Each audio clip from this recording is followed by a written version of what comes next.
abashomesa aba barimu Mwesigye Aneb na Twesigye Naboth abateebwaho orubanja rwo kuteera omuntu bakamutaho obuhuta aha mubiri kandi n'abakuguma omu kyomo okusiga ebiro 4 by'okwezi kwa Kashatu omu mwaka ogu bwanyuma y'okwehakana orubanja oru barikujunaanwa omu ishomero rya Standard College rwa Shamire mu Itungamo District mukateera akampa bureya mwamusiraho obuhuta.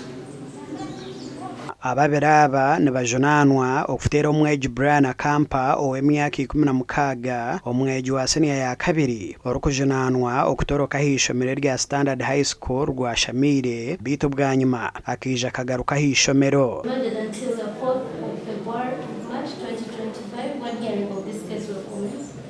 Babihorezo mu kyomo okusiga ebiro 4 by'okwa Kashatu okwezi omwaka ogu. Babihorezo mu kyomo okusiga ebiro 4 by'okwa Kashatu omwaka ogu nibwo barabagara ripoti.